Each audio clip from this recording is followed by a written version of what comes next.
कधी शांतपणे बसून स्वतःच्या भूतकाळाचा विचार केलाय का? आयुष्यातले काही मोठे निर्णय घेताना, जसे की एखादी महागडी वस्तू विकत घेणं, एखाद्या व्यक्तीवर डोळे झाकून विश्वास ठेवणं किंवा एखाद्याच्या सांगण्यावरून स्वतःचा मार्ग बदलणं, हे निर्णय खरोखर तुमचे स्वतःचे होते की पद्धतशीरपणे ते तुमच्या डोक्यात पेरले गेले होते?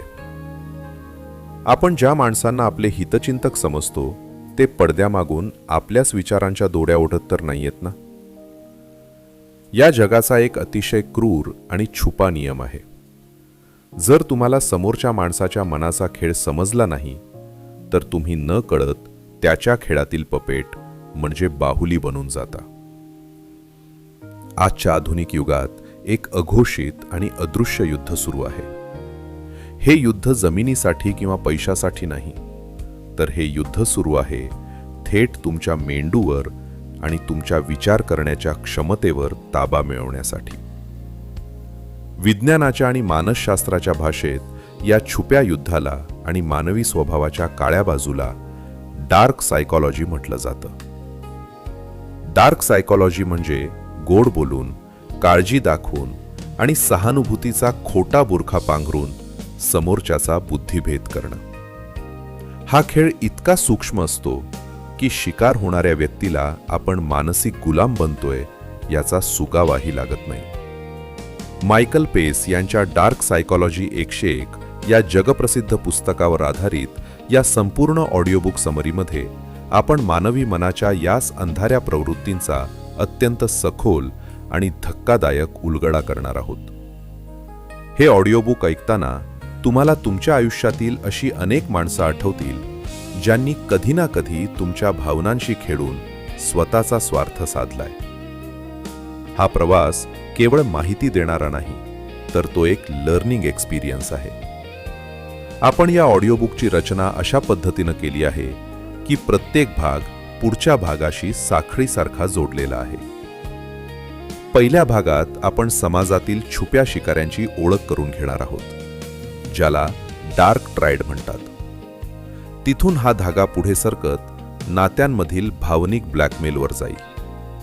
त्यानंतर हे मॅनिप्युलेटर तुमच्या आठवणींवर कसा ताबा मिळवतात, म्हणजेच गॅसलाइटिंग कसं करतात, हे आपण पाहणार आहोत. वैयक्तिक नात्यांनंतर हा खेळ मोठ्या स्तरावर म्हणजेच सोशल मीडिया आणि जाहिरातींद्वारे संपूर्ण समाजावर कसा खेळला जातो याचं रहस्य उघड होईल.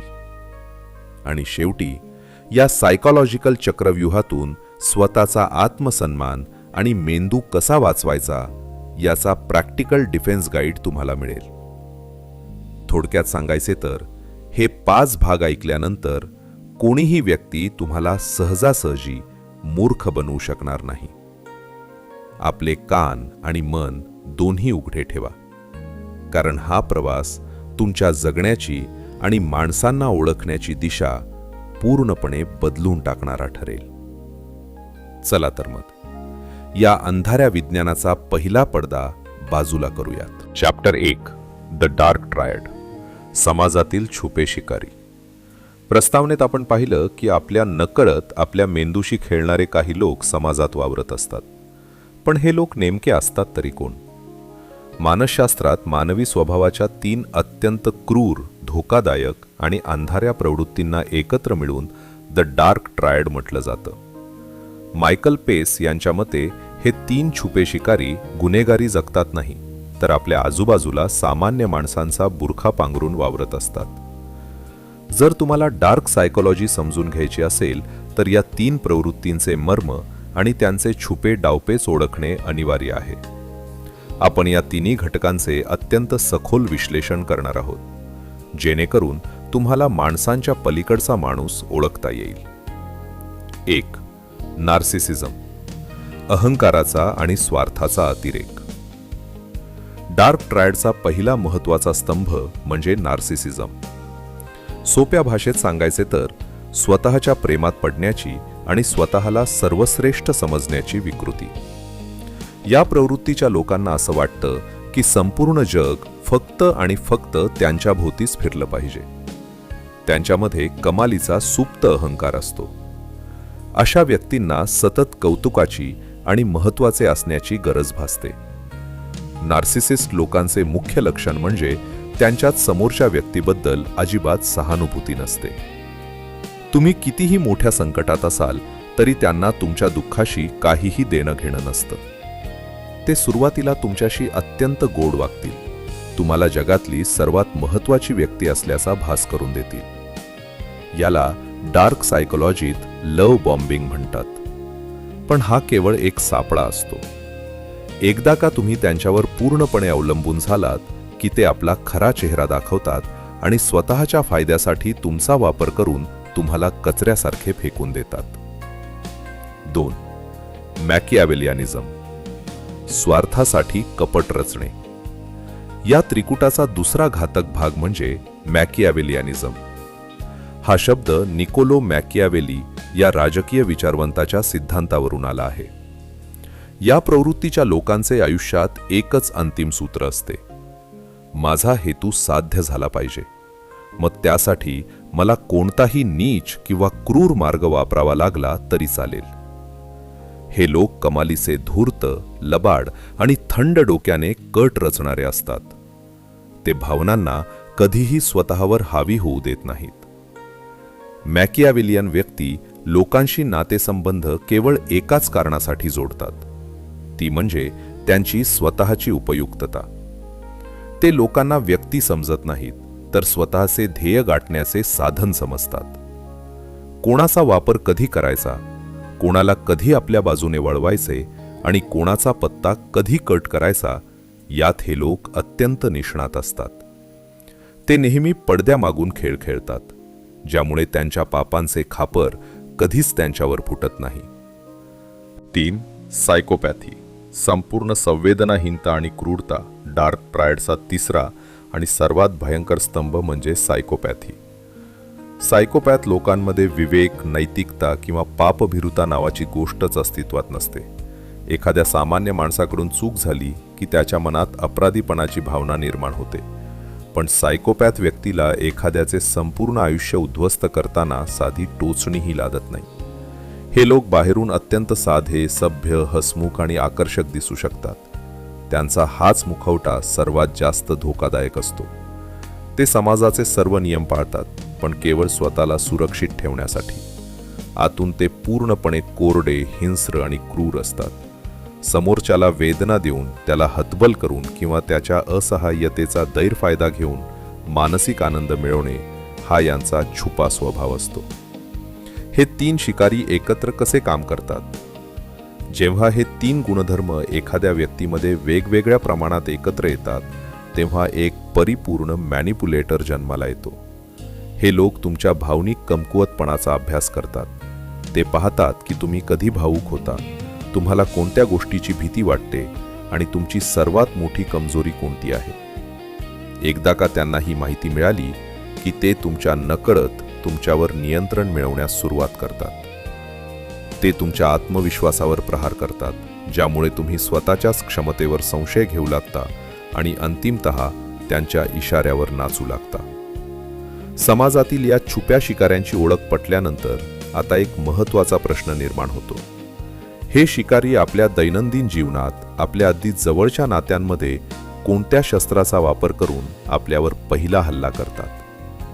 हे शिकारी सरळ येऊन भांडण करत नाहीत, तर ते वापरतात एक अत्यंत घातक सायकोलॉजिकल अस्त्र, ज्याला म्हणतात भावनिक ब्लॅकमेल.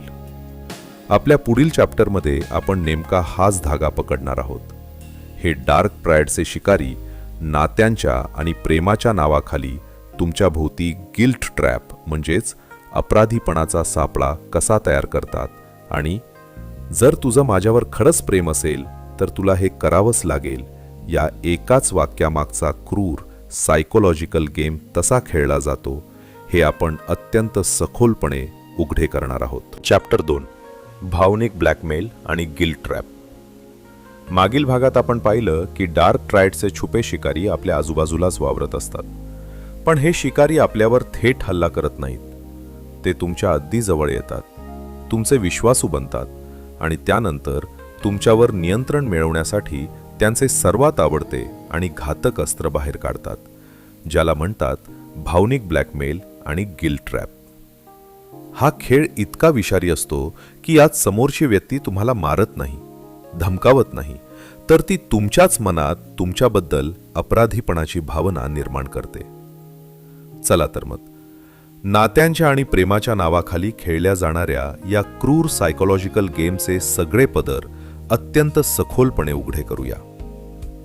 1. भावनिक ब्लॅकमेल म्हणजे काय? सुप्रसिद्ध सायकोलॉजिस्ट सुसान फॉरवर्ड यांच्या मते भावनिक ब्लॅकमेल हा एक असा प्रकार आहे जिथे आपल्या जवळच्या व्यक्ती जसे की जोडीदार, मित्र किंवा कुटुंबातील सदस्य स्वतःची इच्छा पूर्ण करण्यासाठी आपल्याला थेट किंवा अप्रत्यक्षपणे धमकावतात. त्यांच्याकडे आपल्याबद्दलची संपूर्ण माहिती असते.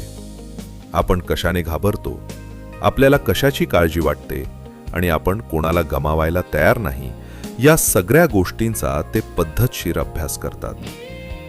या खेळाचे मुख्य सूत्र FOG या 3 शब्दात दडलेले आहे. F. फिअर, भीती. ते तुमच्या मनात तुम्हाला सोडून जाण्याची, नातं तोडण्याची किंवा समाजात बदनाम करण्याची भीती निर्माण करतात. O. ऑब्लिगेशन, कर्तव्य. मी तुझ्यासाठी एवढं केलं, आता तुझं हे कर्तव्य आहे की तू माझं ऐकलं पाहिजेस, असा आव आणून ते तुम्हाला दबावाखाली ठेवतात. G. गिल्ट, गुन्हेगारीची भावना. जर तुम्ही त्यांचे ऐकले नाही तर तुम्ही किती वाईट, स्वार्थी आणि निर्दयी आहात हे ते तुम्हाला पटवून देतात. 2. गिल्ट ट्रॅपचा भयंकर सापळा. मॅनिप्युलेटर लोकांचे सर्वात मोठे वैशिष्ट्य म्हणजे चूक त्यांची असते, पण सायकोलॉजिकल खेळ खेळून ते शेवटी तुम्हालाच गुन्हेगार ठरवतात. समजा समोरच्या व्यक्तीने तुमच्याशी खोटं बोललं किंवा तुम्हाला फसवलं. जेव्हा तुम्ही त्यांना जाब विचारता तेव्हा ते सरळ उत्तर देण्याऐवजी विषयाला कलाटणी देतात. ते म्हणतील, तू माझ्यावर संशय घेतोयस? इतक्या दिवसात तुला माझा स्वभावच समजला नाही. तुझ्या या संशयी स्वभावामुळे आज माझं मन खूप दुखावलंय. बघा, खेळ तसा पलटला. चूक त्यांची होती, पण काही मिनिटातच त्यांनी स्वतःला विक्टिम बनवलं आणि तुम्हाला विलन ठरवून दिलं. यालाच म्हणतात गिल्ट ट्रॅप. या सापळ्यात अडकलेली सरळ मार्गी व्यक्ती समोरच्याचे मन मनवण्यासाठी स्वतःच माफी मागू लागते आणि तिथेच मॅनिप्युलेटरचा विजय होतो. 3. जर तुझं माझ्यावर खरंच प्रेम असेल तर. सर्वात कठीण वाक्य हा या सायकोलॉजिकल युद्धातील ब्रह्मास्त्रासारखा वापरला जाणारा संवाद आहे. जर तुला माझी काळजी असेल तर तू त्या व्यक्तीशी बोलणं बंद करशील, किंवा जर तुझं माझ्यावर खरंच प्रेम असेल तर मला न विचारता तू कोणताही निर्णय घेणार नाहीस. या वाक्यांच्या आडून मॅनिप्युलेटर तुमच्या वैयक्तिक स्वातंत्र्याचा आणि आत्मसन्मानाचा पद्धतशीर बळी घेतात. ते प्रेमाचा ताबा म्हणून वापर करतात. जर तुम्ही त्यांच्या इच्छेनुसार वागलात तरच ते तुम्हाला प्रेम आणि आदर देतात. जर तुम्ही स्वतःचे मत मांडले तर ते तुमच्यावर भावनिक बहिष्कार टाकतात, ज्याला डार्क सायकोलॉजीत सायलंट ट्रीटमेंट म्हणतात. ते तुमच्याशी बोलणे बंद करतात, जेणेकरून तुम्ही अस्वस्थ व्हाल, स्वतःला दोषी मानू लागाल आणि शेवटी त्यांचे पाय धरून शरण याल. 4. आत्मसन्मानाचा पद्धतशीर बळी. या भावनिक छळाचा परिणाम काय होतो?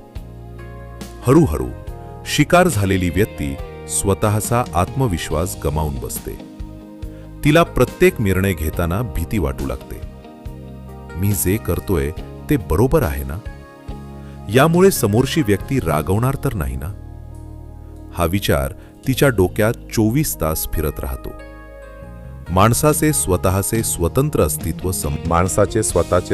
अस्तित्व संपून जाते आणि तो केवळ समोरच्याच्या इशाऱ्यावर नाचणारे एक जिवंत बाहुल्य बनतो. भावनिक ब्लॅकमेल आणि गिल्ट ट्रॅपच्या माध्यमातून मॅनिप्युलेटर तुमच्या भावनांवर ताबा मिळवतात. पण जर याहून पुढे जाऊन त्यांनी थेट तुमच्या बुद्धीवर आणि तुमच्या आठवणींवरच ताबा मिळवायचा ठरवला तर? होय, डार्क सायकोलॉजीचा पुढचा टप्पा याहून भयानक आहे. जेव्हा एखादी व्यक्ती तुम्हाला मानसिकदृष्ट्या इतकं गोंधळात टाकते की तुम्हाला स्वतःच्याच बुद्धीवर, स्वतःच्या आठवणींवर आणि स्वतःच्या डोळ्यांवर संशय येऊ लागतो, तेव्हा त्या खेळाला म्हणतात गॅसलाइटिंग.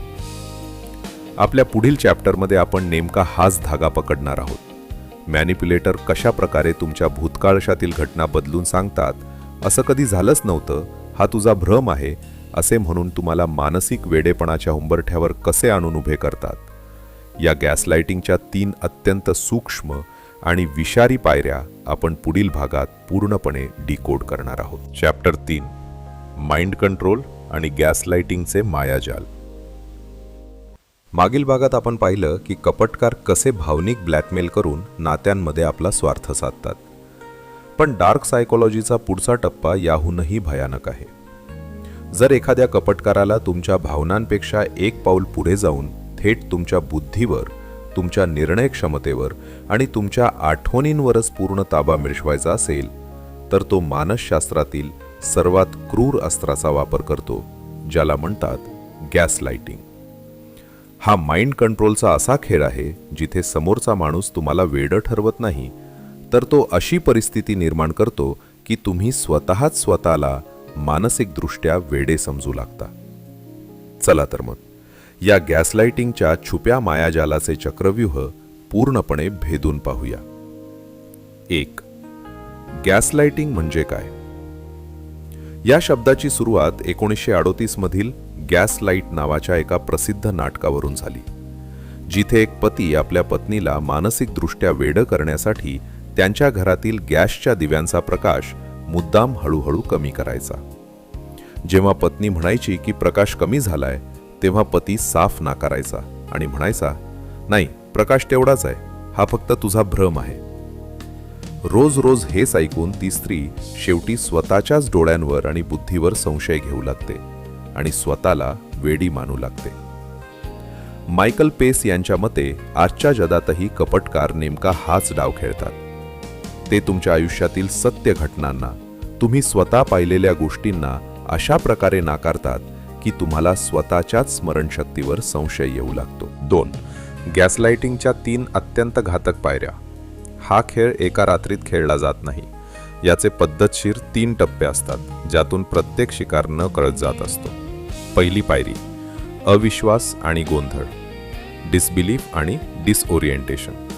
जेव्हा कपटकार पहिल्यांदा खोटं बोलतो, तेव्हा तुम्हाला त्याचं खोटं पकडता येतं, पण तो इतक्या आत्मविश्वासाने त्या गोष्टीला नकार देतो की तुमच्या मनात साशंकता निर्माण होते. उदाहरणार्थ, जर त्यांनी तुमची फसवणूक केली आणि तुम्ही पुरावा दाखवला, तर ते म्हणतील, हा पुरावा बनावट आहे, तू विनाकारण संशयाचं भूत डोक्यात घेऊन फिरतोयस.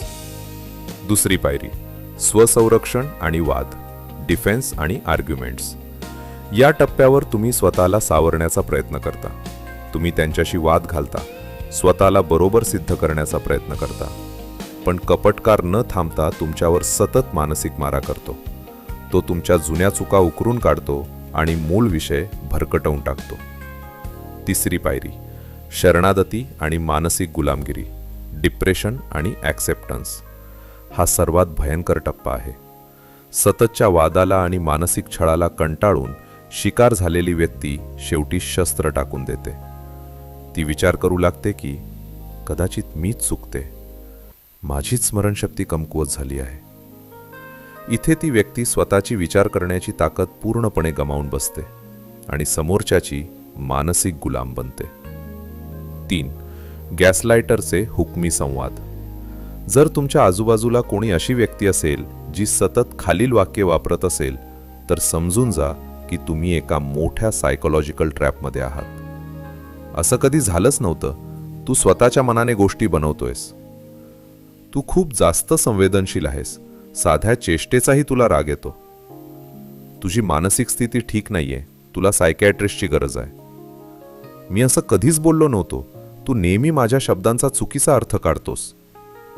हे संवाद ऐकून माणसाचा स्वतःवरचा उरला सुरला विश्वासही उडून जातो. 4. माइंड कंट्रोलचा अंतिम उद्देश काय? कपटकाराला तुमच्यावर गॅसलाइटिंग करून काय मिळतं? याचं उत्तर आहे संपूर्ण ताबा. जेव्हा तुम्ही स्वतःच्याच विचारांवर विश्वास ठेवणं बंद करता, तेव्हा तुम्ही प्रत्येक लहान मोठ्या निर्णयासाठी त्या कपटकारावर अवलंबून राहता. तुमचं स्वतःचं अस्तित्व संपवून तो तुमच्या मेंदूचा रिमोट कंट्रोल स्वतःच्या हातात घेतो. तुम्ही काय विचार करायचा, कोणाला भेटायचं आणि कसं जगायचं हे पूर्णपणे तोच ठरवतो. आतापर्यंत आपण पाहिलं की कशा प्रकारे एका व्यक्तीकडून दुसऱ्या व्यक्तीचा वैयक्तिक पातळीवर भावनिक आणि मानसिक छळ केला जातो आणि तिचा बुद्धिभेद केला जातो.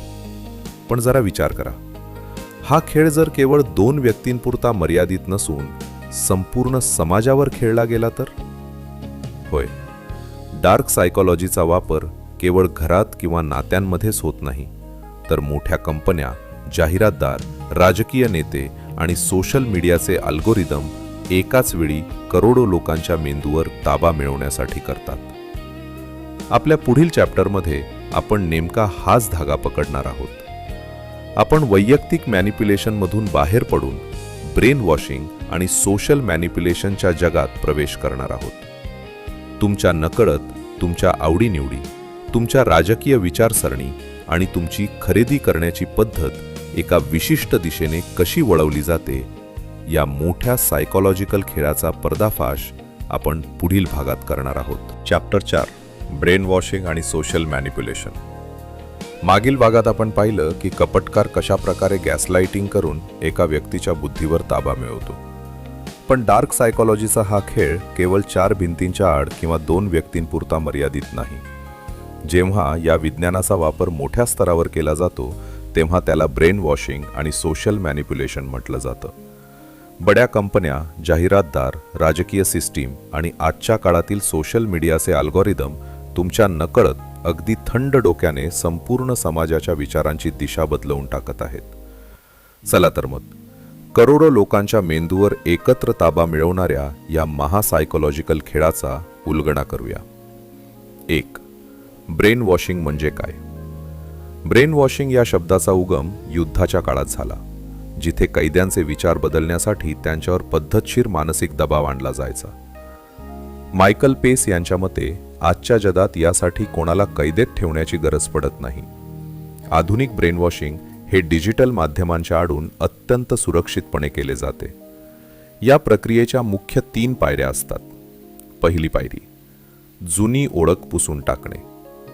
तुमच्या मनात सध्या असलेल्या विचारांवर आणि विश्वासावर संशय निर्माण केला जातो. तुम्हाला पटवून दिले जाते की तुम्ही आत्तापर्यंत जे जगत होता किंवा विचार करत होता ते किती चुकीचे किंवा अपूर्ण होते. दुसरी पायरी, नवीन विचार पेरणे. जेव्हा माणूस गोंधळात पडतो तेव्हा त्याच्या रिकाम्या डोक्यात नवीन विचार, नवीन आवडनिवड आणि नवीन विचारसरणी पद्धतशीरपणे पेरली जाते. तिसरी पायरी, नवीन ओळखीला लॉक करणे. तो नवीन विचार तुमच्या मेंदूत इतका पक्का केला जातो की तुम्हाला वाटू लागतं की हा निर्णय तुमचा स्वतःचाच होता. 2.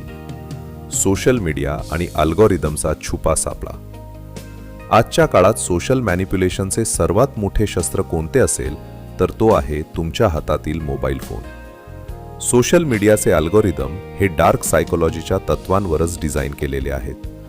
तुम्ही कोणत्या व्हिडिओवर किती सेकंद थांबता, तुम्हाला काय बघायला आवडतं, या एका सेकंदाची माहिती गोळा केली जाते. या माहितीच्या आधारे तुमच्या भोवती इको चेंबर्स तयार केले जातात. म्हणजेच जर तुम्हाला एका विशिष्ट विचारसरणीचे व्हिडिओ आवडत असतील तर अल्गोरिदम तुम्हाला सतत त्याच प्रकारचे व्हिडिओ दाखवत राहील. यामुळे तुम्हाला वाटू लागतं की संपूर्ण जग असंच विचार करतंय आणि जे लोक तुमच्यापेक्षा वेगळा विचार करतात ते तुमचे शत्रू आहेत. नकळत संपूर्ण समाजाचे ध्रुवीकरण करण्यासाठी आणि लोकांमध्ये द्वेष निर्माण करण्यासाठी या सायकोलॉजीचा छुपा वापर केला जातो. 3. जाहिरातींमधील भीती आणि इन्फेरियरिटी कॉम्प्लेक्सचा खेळ. बड्या कंपन्या त्यांची उत्पादने विकण्यासाठी तुमच्या भावनांशी, विशेषतः तुमच्या भीतीशी खेळतात. याला डार्क सायकोलॉजीत फिअर मॉंगरिंग म्हणतात. जर तुम्ही ही क्रीम लावली नाही तर तुम्ही सुंदर दिसणार नाही आणि समाजात तुमचा आदर होणार नाही. जर तुम्ही हे इन्शुरन्स पॅकेज घेतलं नाही तर तुमच्या कुटुंबाचं भविष्य धोक्यात येईल. या जाहिराती आधी तुमच्या मनात एक न्यूनगंड किंवा भीती निर्माण करतात. जेव्हा तुम्ही अस्वस्थ आणि घाबरलेले असता तेव्हा तुमची तार्किक बुद्धी काम करणे बंद करते. नेमकी याच वेळी त्या कंपन्या आपले उत्पादन उपाय म्हणून तुमच्या समोर आणतात. हा निव्वळ सायकोलॉजिकल बिझनेस गेम आहे. 4. माहितीचा भडीमार. आजच्या युगात कपटकार माहिती लपवून ठेवत नाहीत, तर ते तुमच्यावर इतक्या मोठ्या प्रमाणात माहितीचा भडीमार करतात की सामान्य माणूस थकून जातो. जेव्हा मानवी मेंदूवर एकाच वेळी हजारो बातम्या, व्हिडिओ आणि पोस्टचा मारा होतो, तेव्हा तो विचार करण्याची आणि सत्य असत्य तपासण्याची क्षमता गमावून बसतो. अशा वेळी जे सर्वात जास्त वेळा आणि मोठ्या आवाजात सांगितले जाते त्यालाच लोक सत्य मानू लागतात. आतापर्यंतच्या 4 भागांमध्ये आपण डार्क सायकॉलॉजीचा अत्यंत भयंकर आणि क्रूर चेहरे पाहिले. आपण डार्क ट्रायडचे शिकारी समजून घेतले, नात्यांमधील भावनिक ब्लॅकमेल उघडा केला, गॅसलाइटिंगचे मायाजाल पाहिले आणि संपूर्ण समाजावर चालणारे सोशल मॅनिप्युलेशनही डिकोड केले. हे सगळं ऐकल्यानंतर मनात एक भीती आणि अस्वस्थता निर्माण होणे साहजिक आहे. पण घाबरण्याची गरज नाही, कारण डार्क सायकॉलॉजी जितकी प्रभावी आहे तितकाच तिच्यापासून स्वतःला सुरक्षित ठेवण्याचा मार्गही मजबूत आहे. आपल्या पुढील आणि अंतिम चॅप्टरमध्ये आपण या संपूर्ण ऑडिओबुकचा सर्वात महत्त्वाचा धागा पकडणार आहोत, द डिफेन्स गाईड. या सायकॉलॉजिकल युद्धापासून स्वतःचा मेंदू, स्वतःचा आत्मविश्वास आणि स्वतःचा आत्मसन्मान कसा सुरक्षित ठेवायचा, कपटकारांचे डाव ओळखून त्यांना कसं परतावून लावायचं आणि अत्यंत ठामपणे नो म्हणण्याची ताकद कशी निर्माण करायची, याचे प्रॅक्टिकल आणि जीवन बदलणारे धडे आपण अंतिम भागात शिकणार आहोत. त्याबद्दल उघडपणे बोला. 3ऱ्या व्यक्तीचा दृष्टिकोन तुम्हाला त्या मायाजालातून बाहेर पडायला मोठी मदत करतो. अंतिम भागाशी जोडणारा धागा. भावा, आपण डार्क सायकॉलॉजीचे सगळे प्रकार समजून घेतले आणि त्यापासून स्वतःचा बचाव करण्याचे शक्तिशाली मार्गही डिकोड केले. या 5 भागांच्या प्रवासानंतर आता आपण या ऑडिओबुकच्या शेवटच्या टप्प्यावर आलो आहोत. आपल्या पुढील आणि अगदी अंतिम भागात आपण या संपूर्ण पुस्तकाचा एक वेगवान आणि कडक गोषवारा पाहणार आहोत. हा संपूर्ण प्रवास ऐकल्यानंतर तुमच्या जगण्यात आणि माणसं ओळखण्यात कोणता मोठा बदल होणार आहे याचा एक फायनल टच आपण अंतिम भागात देणार आहोत. मित्रांनो, मायकल पेस यांच्या डार्क सायकॉलॉजी 101 या पुस्तकावर आधारित हा सायकॉलॉजिकल प्रवास आता संपत आला आहे. पण हा प्रवास संपताना तुमच्या मनात भीती नाही, तर एक नवीन आत्मशक्ती आणि जागरूकता निर्माण झाली पाहिजे, हाच या ऑडिओबुकचा मुख्य उद्देश आहे. आतापर्यंत आपण मानवी मनाच्या ज्या अंधाऱ्या गल्ल्यांमधून प्रवास केला, तो प्रवास आपल्याला घाबरवण्यासाठी नव्हता, तर आपल्याला समाजात वावरताना अधिक हुशार आणि सतर्क बनवण्यासाठी होता. लक्षात ठेवा, डार्क सायकॉलॉजी ही केवळ पुस्तकात लिहिलेली संकल्पना नाही, तर ते आपल्या रोजच्या जगण्यातील एक जिवंत वास्तव आहे. जोपर्यंत तुम्ही डोळे बंद करून जगावर विश्वास ठेवत राहाल, तोपर्यंत डार्क प्राइडचे छुपे शिकारी तुमच्या भावनांशी, तुमच्या बुद्धीशी आणि तुमच्या नात्यांशी खेळत राहतील. पण आज हे 5 भाग ऐकल्यानंतर तुमच्या हातामध्ये एक शक्तिशाली ढाल आली आहे. आता तुम्हाला कपटकारांचे गोड बोलणे, त्यांचा गिल्ट ट्रॅप, गॅसलाइटिंगचे मायाजाल आणि सोशल मीडियाचे अदृश्य सापळे अचूक ओळखता येतील. मॅनिप्युलेशनच्या या संपूर्ण सायकॉलॉजिकल युद्धाविरुद्ध तुमचा सर्वात मोठा विजय हाच आहे की तुम्ही स्वतःला ओळखायला शिकणे. जेव्हा तुमचा स्वतःवरचा विश्वास दांडगा असतो, जेव्हा तुम्हाला ठामपणे नो म्हणण्याची ताकद मिळते आणि जेव्हा तुम्ही तुमच्या आयुष्यात मजबूत सीमारेषा तयार करता, तेव्हा जगातला कितीही मोठा धूर्त मॅनिप्युलेटर असला तरी तो तुमच्या समोर हतबल होतो. हे ऑडिओबुक संपल्यानंतर जेव्हा तुम्ही तुमच्या दैनंदिन जगात पाऊल ठेवशाल, तेव्हा लोकांकडे बघण्याचा तुमचा दृष्टिकोन बदललेला असेल.